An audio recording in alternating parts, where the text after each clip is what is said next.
Welcome to RS tutorial. आज हम बुद्धि के नए सिद्धांत के बारे में जानकारी प्राप्त करेंगे, जिसका नाम है बुद्धि का त्रिविमीय सिद्धांत। इंग्लिश में इसको 3 डायमेंशनल थ्योरी ऑफ इंटेलिजेंस कहा जाता है। इसका प्रतिपादन गिलफोर्ड जी द्वारा किया गया। इसके एग्ज़ाम में और भी नामों से पूछा जा सकता है, जैसे कि बुद्धि का संरचना का सिद्धांत।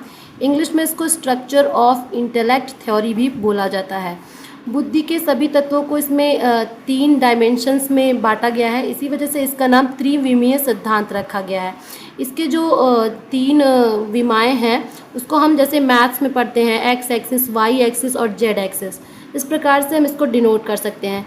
इसके जो 3 विमाएँ हैं उनके मैं नाम बता देती हूँ। संक्रिया, उसको इंग्लिश में ऑपरेशन कहा जाता है। सेकंड है विषय वस्तु, जिसको इंग्लिश में कंटेंट कहा जाता है। और थर्ड है उत्पादन, जिसको इंग्लिश में प्रोडक्ट कहा जाता है।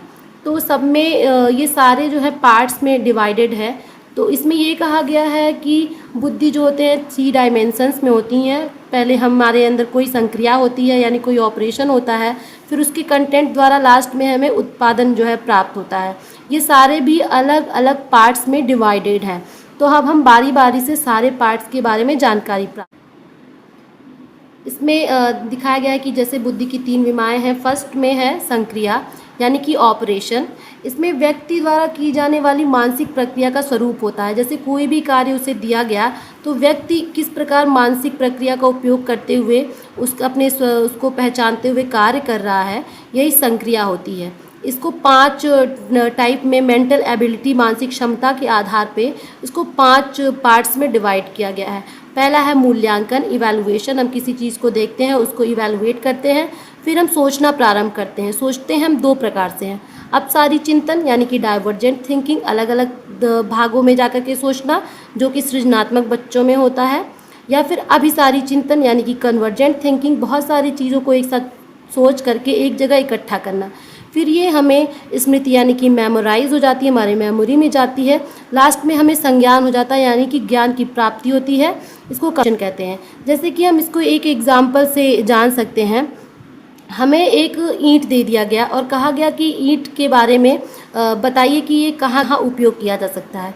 तो अगर हमसे पूछा जाए कि ये कहाँ कहाँ उपयोग किया जा सकता है, तो ये एक प्रकार से हम डाइवर्जेंट थिंकिंग कर रहे हैं, बहुत प्रकार से सोच रहे हैं कि किस किस जगह कर सकते हैं।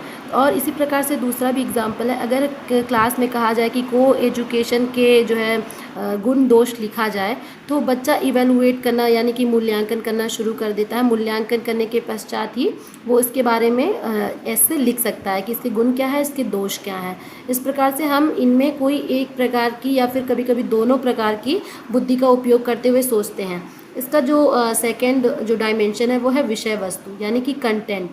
कंटेंट में क्या होता है कि सूचना जो हमें हमें प्रदान हुई है, उस सूचना के आधार पर ही हम कोई संक्रिया, यानी कि कोई ऑपरेशन करते हैं। इसको हम 5 पार्ट्स में यहाँ डिवाइड किया गया है। इसको 5 पार्ट्स में इंफॉर्मेशन बेसिस पे डिवाइड किया गया है। पहला विजुअल, यानी कि दृष्टि, कोई चीज़ हम देख करके देख करके सूचना प्राप्त कर रहे हैं। श्रव्य, यानी कि ऑडिटरी, कोई चीज़ सुन के हम ज्ञान प्राप्त कर रहे हैं। थर्ड है सांकेतिक, सिम्बॉलिक, कोई सिंबल देख करके हमें सूचना प्राप्त हो रही है। फोर्थ है शाब्दिक, हम कुछ शब्दों द्वारा हमें जानकारी प्राप्त हो रही है। फिफ्थ है व्यवहारिक, यानी कि बिहेवियरल। इस प्रकार से कंटेंट को भी 5 पार्ट्स में डिवाइड किया गया। लास्ट इसका जो डायमेंशन है वो है उत्पादन। इसमें विषय वस्तु द्वारा की गई संक्रिया का परिणाम होता है, यानी कि जो हमें कंटेंट, हमें सूचनाएं प्राप्त हुई, उसके द्वारा हम लोगों ने जो क्रियाएं की, यानी कि ऑपरेशन किया, उसके फलतः उसके जो रिज़ल्ट हमें मिल रहा है उसको हम उत्पादन बोलते हैं। इसको 6 पार्ट्स में डिवाइड किया गया है। फर्स्ट है इकाई, यूनिट्स। सेकेंड है क्लासेस, वर्ग। थर्ड है रिलेशन, संबंध। फोर्थ है पद्धतियाँ, सिस्टम। फिफ्थ है स्थानांतरण, ट्रांसफॉर्मेशन। 6 है आशय, यानी कि इम्प्लीकेशंस। इस प्रकार से हम अपने अगर इसको एग्जाम्पल के साथ जोड़ लें तो हमें ये और क्लियर हो जाएगा।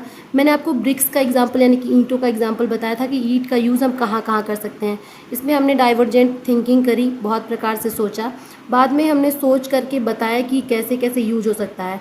तो हमने सोचा तो उसका हमने एक संबंध प्राप्त किया। परिणाम हमें क्या मिला, उसका हमें संबंध मिला कि वो कौन कौन से काम कर सकता है। तो इस प्रकार से हमने इसकी भी एक टाइप यूज़ करते हैं, फिर कंटेंट का भी यूज़ करते हैं और प्रोडक्ट का भी यूज़ करते हैं।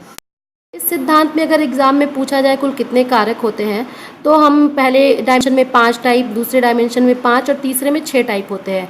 तो हम 5 × 5 × 6 करके कैलकुलेट कर सकते हैं कि 150 टोटल जो कारक हैं 150 होते हैं। आज की क्लास के लिए इतना ही। अगली क्लास में हम कुछ नए तथ्यों के साथ मिलेंगे। Thank you.